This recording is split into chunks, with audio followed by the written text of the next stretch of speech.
아멘. 이번 목회자 세미나 주제가 아시다시피 자존감이었습니다. 강의를 준비할수록 알게 되는 것은 이 자존감이 굉장히 어려운 주제구나, 쉽지 않은 주제구나라는 것을 알게 됐어요. 그럼 개인의 인생의 질을 형성하는 가장 매우 중요한 요소가 바로 이 자존감이라는 사실입니다. 이 자존감을 형성하는 많은 요소들이 있어요. 능력이 출중하면 자존감이 높아지겠죠. 높은 자리, 그리고 좋은 가문에서 태어나는 것, 멋진 외모를 갖는 것, 남보다 많은 소유를 갖는 것, 이 모든 게 다 자존감을 형성하고 영향을 주는 아주 중요한 요소들인 것은 사실입니다. 그러나 결정적인 요소는 아니라는 거예요. 이번 강의에서 그 내용을 다 얘기할 수는 없지만 건강한 자존감을 갖게 되는 두 가지 핵심을 있었어요. 첫 번째는 따라하겠습니다. 비교하지 말라. 비교하지 마세요. 남들과 비교할 때부터 자존감이 떨어지고 왜곡된 자아인식을 갖게 되는 것이죠. 두 번째는 따라하겠습니다. 하나님의 시선으로 나를 보라. 이 두 가지, 비교하지 않고 하나님의 시선으로 나를 보는 것, 그게 우리 성경적인 그리고 기독교인들이 갖게 되는 세상에 흔들 수 없는 강력한 건강한 자존감을 갖는 비밀이죠. 근데 이 두 가지가 사실은 하나로 연결되어 있다는 것을 알 수 있습니다. 특히 하나님의 시선으로 나를 보기 시작할 때 일어나는 현상이 비교하지 않는다는 겁니다. 비교가 사라져요. 그래서 나를 바라보는 시선을 하나님의 시선으로 바꾸는 것이 매우 중요하다는 사실을 우리가 알 수 있어요. 여러분, 시선을 바꾸는 일은 쉬운가요? 어려운 일인가요? 보는 시각을 바꾸는 것처럼 쉬운 일이 없어요. 가장 손쉬운 일이죠. 가서 뭘 해오는 것도 아니고 뭘 돈을 내야 되는 것도 아니고 그냥 시선만 바꾸면 돼요. 그런데 사실은 우리가 하기 제일 힘든 일 중에 하나가 나의 관점을 바꾸고 시선을 바꾸는 것입니다. 관점을 바꾸는 것은 쉽지 않은 일이에요. 그러나 관점을 바꾸는 데에서 모든 변화가 시작된다는 것을 우리가 알아야 됩니다. 자녀 문제도 마찬가지입니다. 자녀를 어떤 관점에서 바라보느냐에 따라서 전혀 다른 관계를 갖게 돼요. 내 배 아파서 내가 낳은 내 자식이다 라는 관점을 갖고 아이를 보기 시작하면요, 애착과 헌신의 정도는 굉장히 높아지겠죠. 그러나 시간이 갈수록 애착이 집착이 되는 것을 우리가 경험합니다. 아이들에게, 자녀들에게 집착이 돼요. 근데 성경은 뭐라고 얘기합니까? 너의 자녀가 너의 자녀이기 전에 하나님의 자녀다 라고 말하지 않습니까? 이 관점을 바꾸면 여러분, 우리 관계가 달라집니다. 이것을 인정할 때 조급하지도 않게 되고 너무 무관심하지도 않게 된다는 거예요. 아이에 대한 나의 플랜보다 중요한 게 있는데 그건 이 아이에 대한 하나님의 플랜과 계획이구나 라는 것을 알게 되기 때문에 그렇습니다.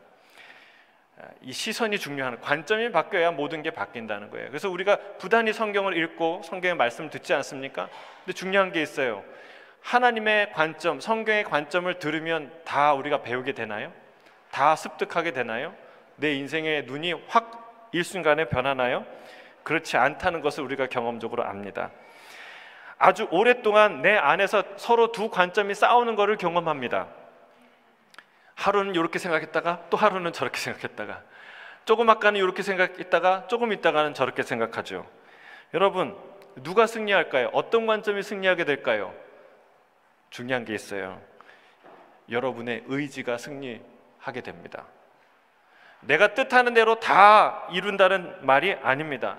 내 의지대로 다 인생이 된다는 말이 아니라 부단히 여러분이 내가 선택한 그 방향이 옳다면, 선한 방향으로 말씀의 이 관점으로 보기를 선택한다면 성령의 도우심을 통하여 하나님의 말씀의 능력에 의하여 우리는 승리하게 된다는 사실이에요.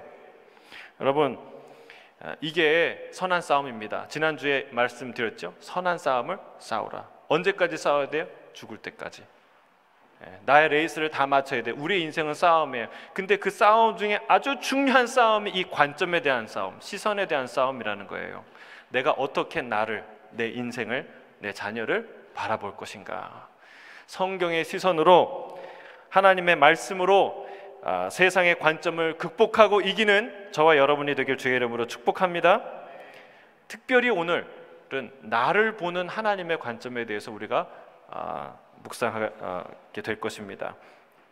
이건 부단히 싸워야 됩니다.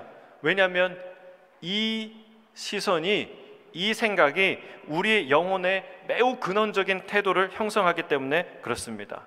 우리는 너무나 많은 순간 세상의 시선으로 나 자신을 바라봅니다. 가족이나 친구나 동료들의 시선으로, 이 사회의 시선으로 끊임없이 나를 바라보고 판단하고 비교합니다. 이런 말이 있어요. 타인의 시선은 지옥이다.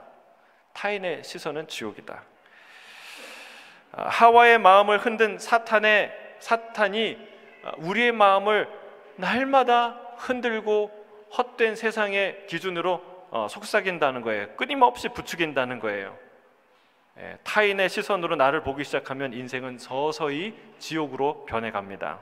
만족이 사라져요. 내 자신의 장점은 뭐가 됩니까? 우월감이 되거나 교만이 됩니다. 내 자신의 단점은 뭐가 돼요? 열등감이나 좌절이 됩니다. 근데 여러분, 이 우월감과 열등감은 둘 중에 하나를 선택하는 게 아니라는 걸 아세요? 우리 학생들 잘 들어보세요. 우월감이나 열등감은 서로 연결되어 있는 개념이에요. 예를 들어서 나는 우리 반에서 1등이야 라고 우월감을 갖는 순간 어떤 열등감이 생기는 줄 아세요? 나는 전국 1등은 아니구나, 나는 전교 1등이야 라고 하는 우월감을 갖는 순간 어떤 개념이 태어나는데 전국 1등은 아니구나 라는 열등감이 태어난다는 거예요. 반대로 열등감도 마찬가지예요. 나는 우리 반 꼴찌야, 나는 전교 꼴등이야 라는 열등감을 갖는 순간 나는 전국 꼴등은 아니구나 라는 전국 꼴등은 아니잖아요. 그런 우월감이 생기는 거예요. 그런 개념들이 생겨나는 거예요. 그러니까 이 두 가지는 다른 게 아니라 같이 연결되어 있는 거라는 사실이에요. 그래서 우리가 둘 중에 하나를 선택하는 인생을 산다, 이게 아니라는 거예요. 우월감이나 열등감 이 자체를 버리고 새로운 시선을 가져야 우리의 인생이 달라진다는 것이죠. 저는 하나님의 시선을 갖게 되길 주의 이름 축복합니다. 하나님의 시선을 가져야 우리의 인생에 자유가 임해요. 자유가. 그래서 오늘 예수님께서 말씀하신 우리가 잘 알고 있는 탕자의 비유를 보게 될 것입니다.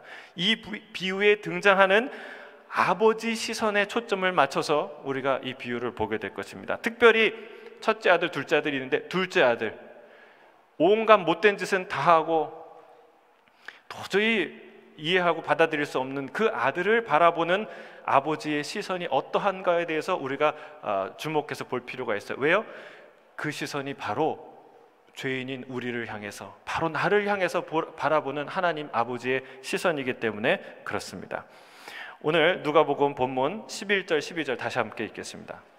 11절 12절 함께 읽겠습니다. 시작. 또 이르시되 어떤 사람에게 두 아들이 있는데 그 둘째가 아버지에게 말하되 아버지여 재산 중에서 내게 돌아올 분깃을 내게 주소서 하는지라 아버지가 그 살림을 각각 나눠 주었더니. 여기서 우리가 관심 있게 관찰해야 되는 것은 아들의 상태는 바뀌는데 아버지의 관점은 바뀌지 않는다는 거예요. 아버지의 시선은 바뀌지 않습니다. 아들의 의지와 선택에 따라서 상황은 바뀝니다. 그러나 그 아들을 대하시는 아버지의 시선은 동일합니다. 이 비유를 보면 집에 다시 돌아온 아들을 아버지가 기쁘게 맞이하는 그 장면이 뒤에 묘사되죠. 그거를 보면은 성대한 잔치를 베풀 정도로 기뻐합니다. 근데 그 아버지의 시선이 갑자기 바뀐 걸까요? 아니에요. 그 전부터 존재했던 아버지의 시선이었어요. 처음부터 이 아들을 너무나 사랑하시고 기뻐하셨다는 것을 우리는 알 수 있어요. 두 가지를 미루어 짐작하면 알 수 있습니다. 첫 번째는 뒤에 기뻐하고 그 아들을 맞이했던 그 때보다 지금 이 앞에 있는, 예전에 있는 이 아들의 상태는 훨씬 더 나은 상태였기 때문에 그렇습니다. 더 이상 망가질 수 없는 모습으로 돌아온 아들을 이토록 기뻐하고 사랑하고 아꼈다면 그 이전에 멀쩡했던 아들을 얼마나 이 아빠가 사랑했겠냐는 말이에요. 아버지의 유산을 달라고 한 이후에도 이 두 번째는요, 그런 무례하고 무리한 요구를 다 들어주었다는 것을 우리가 생각할 때 이 아버지는 참 이 아들을 사랑했구나라는 것을 알 수 있습니다. 아버지의 유산을 달라고 했을 때조차 아버지는 이 아들을 거절하거나 쫓아내지 않습니다. 이 두 가지를 보면 비유에는 비록 소상이 나오지 않지만 전에 얼마나 이 아들을 아버지가 사랑했는지 그 따뜻한 사랑의 시선을 확신할 수가 있습니다. 바뀐 건 뭐예요? 아들의 시선입니다. 아버지를 보는 아들의 눈이 바뀝니다. 나를 사랑했던 아버지, 무엇이라도 아낌없이 나에게 주셨던 그 아버지, 이 아버지 없이는 도저히 못 살겠다고 생각했던 그 아버지를 보는 아들의 눈이 바뀌었다는 것입니다. 아들은 아버지 아래서가 아니라 아버지 없는 세상에서 내 뜻과 내 의지를 마음껏 펼치는 인생을 살아보고 싶다는 생각을 했어요. 아버지와 상관없이 내가 하고 싶은 대로 다 할 수 있는 인생을 갈망했습니다. 그렇게 생각하자 더 이상 아버지는 나를 위한 존재가 아니라 나를 방해하는 존재, 내가 하고 싶은 것을 못하게 하는 존재, 모든 것을 가로막고 있는 존재처럼 느껴진 것이죠. 일종의 방해물처럼 여긴 것입니다. 사랑하는 아버지가 인생의 방해물이 된 것입니다. 여러분, 누가 생각나지 않습니까? 하나님을 보는 한 여인 하와의 눈이 바뀌었어요. 선악과를 보는 순간 나도 저거 먹고 하나님처럼 되고 싶다는 생각을 했어요. 그 욕망이 마음에 들어오는 순간 하나님을 대하는 인식이 바뀐 거예요. 하나님은 내가 원하는 것을 가로막고 있는 유일한 방해물로 여겨졌던 것이죠. 여러분, 관점이 바뀌면 모든 것이 바뀝니다. 더 이상 아들은 아버지와 함께 살 수가 없었습니다. 아버지는 아들의 이 굳은 의지를 알고는 유산을 물려줍니다. 여러분, 이 유산을 물려주면서 아버지의 마음은 어땠을까요? 아버지의 심정은 말할 수 없이 슬프고 화가 나는 상황이었을 것입니다. 이 과거 고대 근동, 가부장적인 이 사회 시스템에 있는 고대 근동이 아니라 지금도 이렇게 아버지에게 요구하는 사람은 없습니다. 아버지가 건강하게 살아있는데 유산을 다 정산해서 달라고 하는 아들은 없습니다. 그런 아들 보셨습니까? 여러분, 이렇게 얘기할 수 있어요. 아버지, 돈 좀 주세요. 좀 시원하게 큰 돈 주세요. 아니면 내가 뭘 하려고 하는데 좀 투자 좀 해주세요. 이렇게는 얘기할 수 있어도 아버지 유산 다 정리해서 내 몫을 주세요라고 말하는 그런 못된 자식은 지금 이 세상에도 없다는 거예요. 그런데 그 당시 이 이야기를 들은 아버지가 얼마나 충격을 받았겠어요.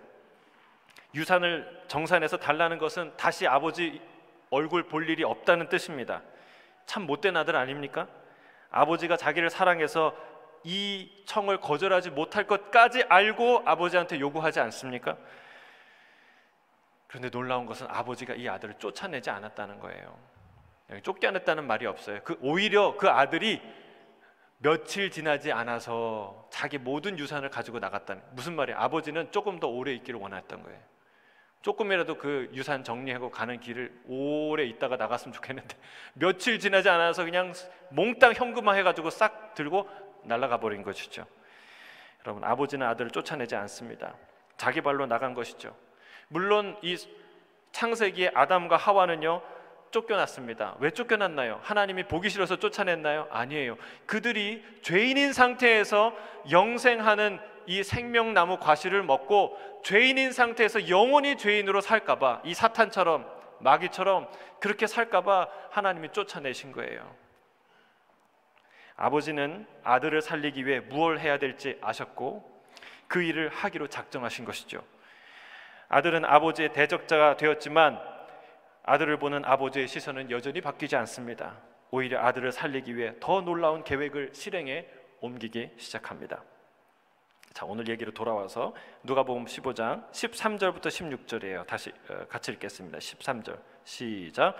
그 후 며칠이 안 되어 둘째 아들이 재물을 다 모아가지고 먼 나라에 가 거기서 허랑방탕하여 그 재산을 낭비하더니 다 없앤 후 그 나라에 크게 흉년이 들어 그가 비로소 궁핍한지라 가서 그 나라 백성 중 한 사람에게 붙여 사니 그가 그를 들로 보내어 돼지를 치게 하였는데 그가 돼지 먹는 쥐염 열매로 배를 채우고자 하되 주는 자가 없는지라. 잘못된 시선은 잘못된 인생으로 우리를 인도합니다. 아들은 뒤도 돌아보지 않고 자기의 길을 떠나죠. 어떻게 되었을까요? 어떻게 되었을까요? 기쁨을 누리게 되었습니다. 자유를 누리게 되었습니다. 아버지 집에서는 누리지 못했던 자유와 기쁨을 마음껏 누리기 시작했습니다. 근데 안타까운 게 있어요. 이 기쁨이 바람직하지도 않았지만 오래 가지도 않았어요. 찰나의 기쁨이었다는 거예요. 순간에 그 기쁨의 순간은 매우 짧았다는 사실입니다. 곧 길고 처절한 고통이 시작됩니다. 친구들과 지인들이 나를 외면하기 시작하고 다 떠나가 버립니다. 도와주는 사람도 없고 찾아오는 사람도 없습니다. 그는 한순간의 추락을 경험합니다. 이것이 하나님 아버지를 떠난 사람들의 실존이라는 사실을 우리가 기억해야 돼요. 거기에는 기쁨이 있는 것처럼 보이지만 문을 열고 들어가는 순간만 기쁘지 그 이후는 끊임없는 처절한 고통과 슬픔으로 가득한 찰나의 기쁨과 영원한 고통이 있는 그런 장소라는 사실을 알아야 됩니다. 아들은 돼지를 치는 자가 됩니다. 당시 유대인들에게 돼지는 우리는 뭐 꽃돼지, 꿀돼지 뭐 이런 말이 있지만 유대인에게 돼지는 부정한 음식이에요. 부정한 동물이에요. 돼지를 친다는 것은 정말 아주 이렇게 비천한 처지가 되었다는 뜻이죠. 돼지를 치는 자가 되었습니다. 돼지의 음식인 쥐염 열매를 좀 훔쳐 먹으려고 더 배부르게 먹으려고 하는데 주인이 주지 않고 아무도 주지 않습니다. 쥐염 열매로도 배를 채우지 못하는 것이 그의 현실이었어요. 여러분, 우리가 아버지의 품을 떠났을 때는 똑같이 되는 거예요. 예전에 먹지 않았던, 예전에는 눈길도 주지 않았던 것들이 귀해 보이고 그것에 목숨을 거는 상태가 된다는 거예요. 이게 정말 우리의 실존과 너무나 유사합니다. 의미하는 바가 큽니다. 여러분, 우리가 돈을 추구하죠. 왜 돈을 추구할까요? 사람들이 왜 돈을 추구할까요? 돈이 없어서 우리가 불안합니까? 불안해서 돈을 추구하는 겁니까? 예? 불안해서 돈을 추구하는 거라는 사실입니다. 그걸 알아야 됩니다. 우리 자녀가요, 우리 아이들을 보면 2살짜리 아이가 저기 우리 뒤에 아이들 뭐 영화 예배실에 아이들이 있는데 이 아이들이 주머니에 100달러짜리 지폐가 없어도 행복해요. 그냥 엄마가 있으니까, 아빠가 있으니까 안심하고 놀아요. 근데 이 아이가 슬퍼지는 순간이 뭐예요? 엄마를 잃어버리는 순간 주머니에 1000달러짜리 지폐 집어넣어줘도 우리는 울음을 그칠 것 같은데 아이들은 울음 안 그쳐요. 10,000달러짜리 지폐를 넣어줘도 울음을 안 그쳐요. 여러분, 그게 우리 인생이라는 거예요. 우리가 왜 영원한 것 아닌 것을 추구하는 인생이 됐을까요? 하나님 아버지를 떠났기 때문에 그렇습니다. 이게 영적 분리불안이에요. 심리학에서도 분리불안을 굉장히 중요한 그 문제로 인식하고 있는데 그보다 더 근본적인 심리적인 게 아니라 영적인 분리불안이 우리 안에 근본적으로 있다는 거예요. 아버지 안에 있어야 할 아들이 집을 떠났기에, 아버지를 잃었기에, 돌아갈 길을 잃었기에 두려운 겁니다. 이 영적 분리불안은 무엇으로도 채울 수 없지만 무엇이라도 당장 채워야 할 것 같은 갈증을 항상 느끼게 합니다. 그래서 하나님 아닌 것들, 영원하지 못한 것들, 일시적인 것들로 자꾸 자꾸 자기의 마음을 채우려고 하는 것이죠. 오늘 본문 17절에서 19절 같이 읽겠습니다. 17절 19절 시작. 이에 스스로 돌이켜 이르되 내 아버지에게는 양식이 풍족한 품꾼이 얼마나 많은가. 나는 여기서 줄여 죽는구나. 내가 일어나 아버지께 가서 이르기를 아버지 내가 하늘과 아버지께 죄를 지었사오니 지금부터는 아버지의 아들이라 일컬음을 감당하지 못하겠나이다. 나를 품꾼 하나로 보소서 하리라 하고. 아들은 결국 아버지를 생각합니다. 그리고 거기에는 아버지 집에는 종들도, 아들이 아니라 종들도 행복하게 풍족하게 살았던 것을 기억합니다. 지금도 그렇게 살 거라고 생각하고 있었습니다. 이 이야기를 묵상하는데 한 시편이 떠올랐어요. 다윗의 시편이에요. 다윗이 여호와의 장막을 사모하는데 이렇게 표현하는 시편이 있어요. 84편입니다. 1절에서 3절 같이 읽을까요? 시편 84편 1절입니다. 시작.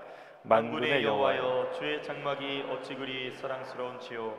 내 영혼이 여호와의 궁정을 사모하여 쇠약하며 내 마음과 육체가 살아계신 하나님께 부르짖나이다.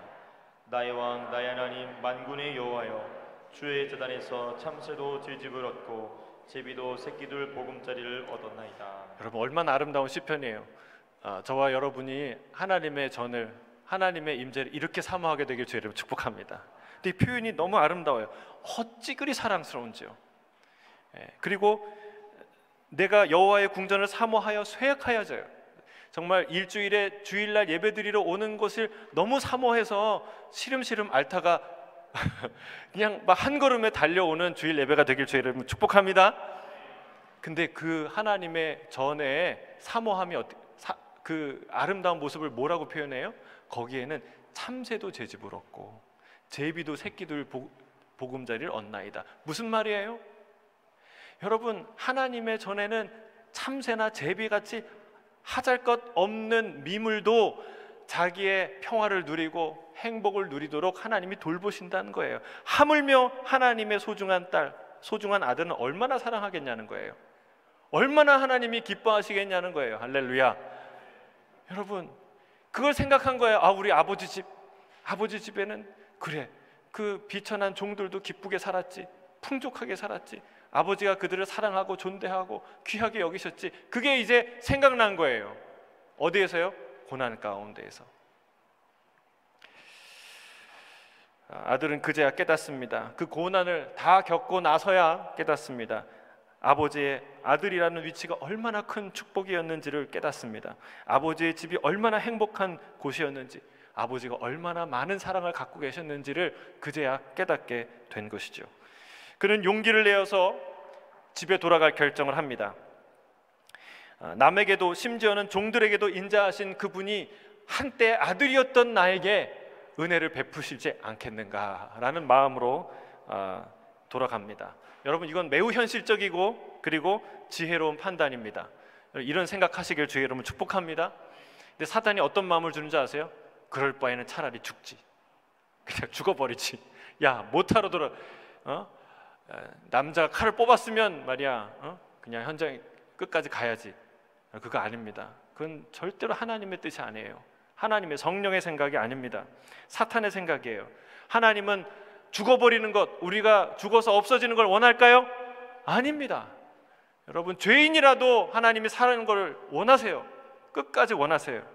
그게 아버지의 마음이에요. 살아서 돌아오기를 간절히 기다리십니다. 어떤 경우에도 죽어야겠다는 생각을 하지 마시고 살아야겠다는 생각을 하시길 주의 이름 축복합니다. 그게 성령의 생각이에요. 하나님 아버지의 마음이에요. 우리 20절부터 24절 읽겠습니다. 시작. 이에 일어나서 아버지께로 돌아가니라. 아직도 거리가 먼데 아버지가 그를 보고 측은히 여겨 달려가 목을 안고 입을 맞추니 아들이 이르되 아버지 내가 하늘과 아버지께 죄를 지었사오니 지금부터는 아버지의 아들이라 일컬음을 감당하지 못하겠나이다 하나 아버지는 종들에게 이르되 제일 좋은 옷을 내어다가 입히고 손에 가락지를 끼우고 발에 신을 신기라. 그리고 살찐 송아지를 끌어다가 잡으라. 우리가 먹고 즐기자. 이 내 아들은 죽었다가 다시 살아났으며 내가 잃었다가 다시 얻었노라 하니 그들이 즐거워하더라. 아멘, 아멘. 이 비유의 하이라이트입니다. 돌아오고 있는 아들을 마을 어귀에서 나가서 미리 기다리고 있던 아버지가 발견하고 한 걸음으로 달려가 그의 목을 껴안고 그에게 입 맞추고 그를 환영합니다. 아들은 내가 하늘과 아버지께 죄를 지었으니 아들이라 불릴 자격이 없습니다 말합니다. 종을 삼아달라는 뜻이죠. 그러나 아버지는 그 말을 들은 척도 하지 않습니다. 내 아들, 죽었다가 다시 산 내 아들, 제일 좋은 옷 갖다 입혀라. 그냥 볼만한 옷이 아니라 제일 좋은 옷. 손에 가락지를 끼워라. 그리고 발에 신발을 신겨라. 아마 맨발로 왔던 것 같아요. 정말 거지도 산거지 꼴로 온 거죠. 발에 신발을 신겨라. 송아지를 잡아라. 성대한 잔치를 열어라. 그리고 즐거운 환영의 파티가 시작됩니다. 오랫동안 웃음이 사라졌던 아들의 얼굴에 웃음꽃이 피기 시작하고 아버지의 눈에는 기쁨의 눈물이 고이기 시작합니다. 여러분, 우리가 이 비유에서 주목해야 될 부분은 무엇입니까? 우리는 보통 이 아들이 아버지께 돌아온 것, 아버지가 그를 맞이해서 아들의 권위를 회복한 것, 여기에 초점을 맞춰서 우리가 생각하지 않습니까? 그러나 이 아들이 아버지를 기억한 것도, 아버지께 달려간 것도 아주 중요한 일이지만, 그 용기도 가상하지만 그것보다 더 중요한 사실이 있습니다. 이것이 없었다면 아들이 100번 돌아가도, 여러분, 이 얘기는 비극으로 끝나버릴 이야기예요. 그건 무엇입니까? 아들을 바라보는 아버지의 시선이 바뀌지 않았다는 거예요. 아들을 향한 아버지의 시선이 변하지 않았어요. 이 수치와 슬픔과 고통과 모멸과 분노를 지나면서, 그 모든 감정과 사건을 지나면서도 아버지의 시선, 아들을 향한 아버지의 시선이 변하지 않았다는 사실입니다. 다시 한번 기억하시길 바랍니다. 시선이 바뀌면 모든 것이 바뀌어요. 관점이 바뀌면 모든 것이 바뀝니다. 아들을 보는 아버지의 시선이 원수를 보는 시선으로 바뀌었다면 아들은 더 이상 아버지의 은혜를 기대할 수 없습니다. 남보다 더 험악한 관계가 되고 마는 것이죠.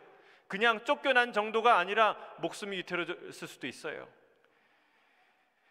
성경에 보면 야곱이 바단 아람으로 가서 피신해 있다가 다시 돌아오지 않습니까? 근데 돌아올 때 왜 돌아오는지 아세요? 거기 뭐라고 써 있냐면 삼촌 라반의 안색이 변화했다고 그랬어요. 안색이 변했다는 건 보는 시선이 바뀌었다는 거예요. 전에는 기쁘고 막 우리 가족이야, 형제야, 나의 든든한 조카야, 이렇게 기쁨의 얼굴로 바라보다가 이제는 내 재산 다 뺏어가고 나보다 더 큰 부자가 되고 막 시기, 질투로, 의심의 눈으로, 분노하는 얼굴로, 그런 시선으로 바라봤다는 뜻입니다. 시선이 바뀌면 함께 살 수가 없어요. 또한 우리 압살롬을 생각할 때 압살롬이 돌아오게 된 아주 중요한 이유 중 하나가 바로 이 이야기입니다. 그는 형을 죽이고 자신의 외할아버지 나라에 망명을 갔던 사람이었어요. 근데 그가 어떻게 돌아올 수 있었습니까? 압살롬을 바라보는 아버지 다윗의 시선이 바뀌지 않고 여전히 압살롬을 사랑했다는 것을 누가 알았어요? 요압이 알았어요. 성경에 뭐라고 써 있냐면, 요압이 왕의 마음이 압살롬에게로 향하는 줄 알고, 망명 가 있는, 타국에 가 있는, 죄를 져서 타국에 가 있는 그 아들을 늘 생각하는 것이 다윗의 마음이라는 것을 요압이 깨닫고 어떤 한 생각을 하는데, 데려와야 되겠다, 압살롬을 데려와야 되겠다. 여러분, 이 요압과 이 다윗의 장수들은 어떤 사람인 줄 아세요? 다윗이요, 어느 한날은 그 적들로 이 둘러싸여 있는 그 베들레헴의 우물물을 한번 마시고 싶다. 그 늦은 밤에 한숨을 쉬면서 누가 나로 하여금 그 베들레헴의 우물을 마시게 할까? 그 얘기를 듣고 그 장수들이 목숨을 걸고 그 밤에 달려가서 그 물을 떠옵니다. 다윗이 그 물 마시지 않죠. 땅에 붓고 하나님께 드리죠. 내가 이들의 생명을 마실 수 없습니다.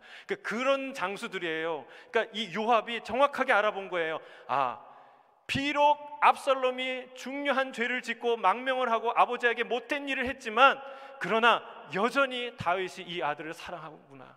아들을 보고 싶어 하는구나라는 것을 이 요압이 알았던 것이죠. 그래서 그를 데려오는 계책을 마련하고 허락을 받고 데려옵니다.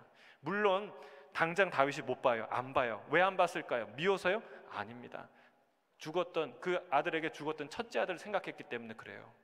그리고 자신의 왕자가 왕자를 죽이고 살인죄를 저지르고 그리고 망명까지 한, 나라와 아버지의 나라를 배신했던 그 죄를 아버지가 없는 것처럼 모른 척할 수 없기 때문입니다. 여러분, 우리 하나님도 마찬가지예요. 우리가 죄인인데 너 죄 아니야, 죄 없어라고 그냥 맞이하시는 분이 아니에요. 그것은 죄 자체를 경히 여기는 태도고 죄인이었던 우리에 대해서 진정으로 사랑하는 태도가 아니에요. 여러분, 그를 여전히 사랑했지만 그가 지은 죄도 여전히 문제였던 거예요. 그래서 보지 않았던 것이죠. 여전히 이 다윗은 압살롬을 사랑했어요. 어떻게 할 수 있나요?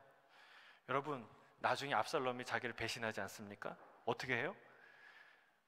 쫓겨가는데 쫓겨가면서도 마지막 불리한 전세에서 자기의 장수들이 목숨 걸고 싸우러 나가는데 뭐라고 얘기하는 줄 아세요? 잘 싸워서 꼭 이기고 저 원수를, 저 못된 놈 몇 번이나 용서했는데 배은망덕한 저놈을 죽여라, 이렇게 얘기하지 않고 내 아들 압살롬을 만나거든 선대하라, 죽이지 마라, 신신당부합니다. 여러분, 그 전쟁에서 하나님께서 역사하셔서 그 압살롬이 처단되죠. 죽죠. 어떻게 했습니까? 종일 울었습니다. 승리했음에도 불구하고 울었어요. 요압이 가서 따끔하게 한 소리 안 했으면 그 울음을 그치지 않았을 거예요. 요압이 뭐라고 얘기합니까? 왕이시여, 왕의 목숨을 죽이려 했던 저 아들은, 그 압살롬은 불쌍히 여기시고 왕을 위하여 목숨을 버리려 했던 당신의 동료들의 목숨은, 그 수고는 헌신짝처럼 버리십니까? 당신이 지금 눈물을 그치고 나와서 격려하지 않으면 이전보다 훨씬 더 어려운 처지에 처하게 될 것입니다. 아마 거의 이 협박이죠, 그렇죠? 그 얘기를 안 들었으면 눈물을 그치지 않았을 거예요. 무슨 말입니까? 여러분, 아들이 2번, 3번 아버지의 목에 칼을 겨누었어도 여러분, 이 다윗이 압살롬을 향한 다윗의 이 시선, 사랑의 이 시선은 변하지 않았다는 거예요. 여러분, 이것이 모든 은혜의 시작이에요. 이 아들이 돌아올 수 있는 근거예요. 여러분, 이것을 꼭 기억하시길 바랍니다. 우리가 아무리 보잘것 없어도, 우리가 어떤 죄를 지어도 죄가 없다는 게 아니라, 우리 앞에 죄가 문제가 되지 않는다는 얘기가 아니라, 그럼에도 불구하고 우리를 향한 하나님의 시선은 변하지 않는다는 사실을 기억하시길 주의 이름으로 축복합니다. 하나님의 시선은, 성경에 나와 있는 나를 향한 하나님의 시선은 무엇입니까? 스바냐 3장 17절이에요. 같이 읽겠습니다. 스바냐 3장 17절. 이것은 기억하고 암송하고 노래하고 부르고 또 기억해야 돼요. 항상 선포해야 돼요. 같이 읽겠습니다. 시작. 너희 하나님 여호와가 너희 가운데 계시니 그는 구원을 베푸실 전능자이시라. 그가 너로 말미암아 기쁨을 이기지 못하시며 너를 잠잠히 사랑하시며 너로 말미암아 즐거이 부르며 기뻐하시리라. 아멘. 여러분, 꼭 암송하시고 선포하세요. 여기 한 구절에 너라는 단어가 5번이에요. 그것도 너가 아니라 너예요. 너의 하나님이에요. 다른 사람의 하나님, 그 어떤 사람의, 다윗의 하나님이 아니라 너의 하나님이에요. 어디에 있어요? 너의 가운데 있어요. 그는 어떤 분이에요? 시시껄렁한 분이 아니에요. 나를 구원하실, 내 모든 가난과 질병과 죄악에서 우리를 건지실 전능자셔요. 너로 말미암아 기쁨을 이기지 못하고 너의 갖고 있는 재능이나 너 주변에 있는 사람들이나 그걸로 기쁜 게 아니라 너로 말미암아 내가 기쁘고 너를 잠잠히 사랑하고 너로 말미암아 뭐 한다고요? 즐거이 노래를 부른다. 할렐루야. 여러분, 이건 진짜 아멘 하셔야 될 거예요. 모든 축복의 시작이에요. 하나님의 은혜 중에 은혜예요. 나로 말미암아 기뻐하신 하나님, 나를 향해 기뻐하시는 이 하나님의 고백은 놀라운 고백이에요. 또 이사야 43장 우리가 외웠지, 암송했죠. 거기 4절에 보면 뭐라고 나옵니까? 내가 내 눈에 보배롭고, 내 눈에 보배롭고. 따라하겠습니다. 내가 내 눈에 보배롭다. 내가 내 눈에 보배롭고 내가 너를 사랑하였은즉 말하는 거예요. 우리 옆에 있는 분에게 당신은 하나님의 보배입니다. 이렇게 얘기해 주세요.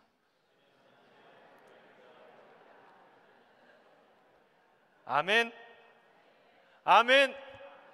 아멘이십니까? 여러분, 정말 우리가 너무 감사해야 돼. 하나님이 우리를 어떻게 보시냐면 보석처럼 본다는 거예요.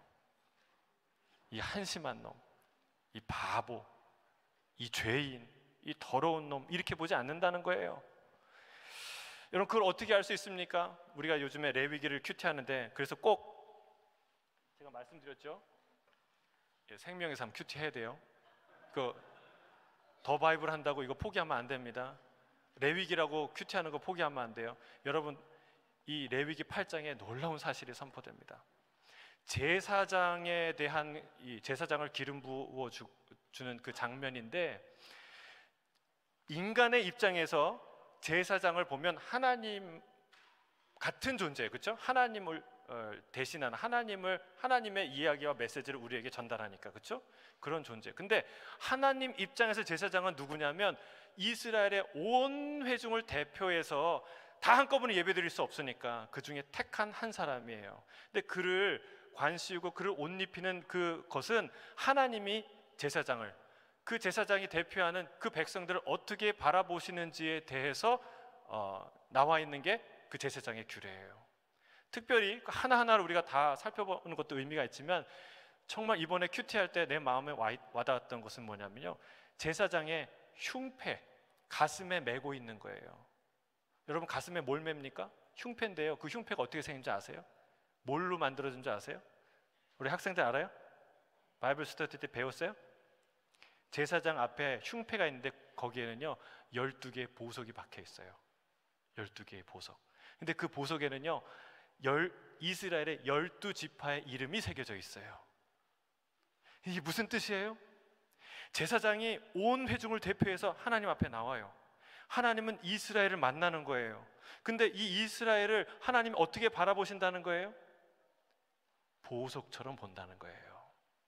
이 12지파, 이 12지파에 속한 그 한 사람 한 사람을 내가 기억하고 볼 때 보석처럼 본다라는 사실이에요. 할렐루야. 예배드리러 나오는데 이 한심한 놈, 오늘 또 실패하고 또 죄를 지었네. 저 죄인 내가 어떻게 용서할까? 이게 아니라는 거예요. 여러분, 우리가 예배를 잘 드리고 헌금을 많이 해서 하나님을 흡족해 해서 하나님이 나를 볼 때 그래, 괜찮아, 넌 보물 같은 존재야, 이렇게 보는 게 아니라는 거예요.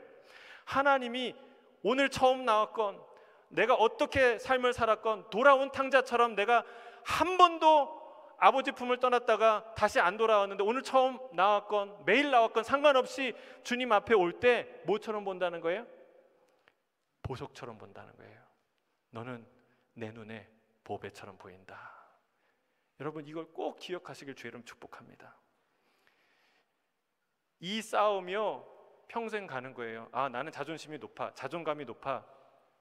여러분, 이 문제는요 평생 우리 안에서 싸움이에요. 이 선한 싸움을 싸우시길 바랍니다.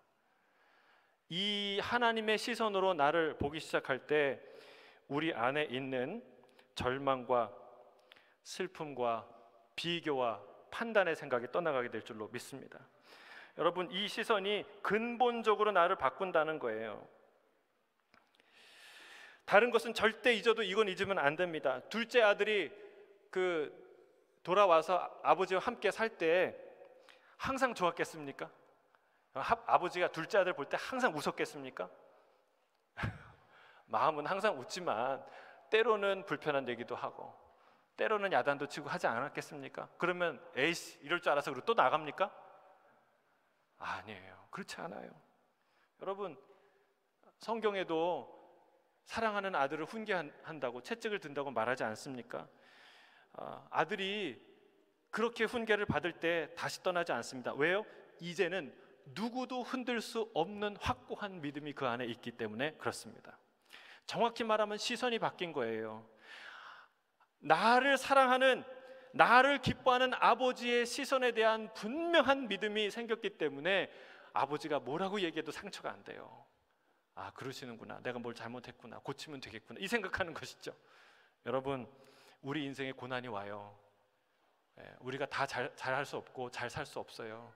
그런데 나를 향한 아버지의 시선을 깨달으면 그 고난 이겨낼 수 있습니다. 그 고난을 지나갈 수 있어요. 거기서 승리할 수 있죠. 여러분, 이 선한 싸움을 날마다 싸우시길 주의 이름으로 축복합니다. 절망과 싸워 이기시기 바랍니다. 조롱과 멸시의 시선과 싸워 이기를 바랍니다. 그러면 비교의식이 떠나가게 될 것이고 절망이 사라질 줄로 믿습니다. 이것은 일종의 정신승리가 아니라 진정한 승리인 줄로 믿습니다. 왜냐하면 그것은 심리치료를 위한 허구의 가정이 아니라 우리를 향한 가장 확실한 사실이기 때문에 그렇습니다. 아버지는 나를 여전히 사랑하십니다. 할렐루야, 아멘. 우리 같이 이 찬양을 하겠습니다. 우리 요즘에 계속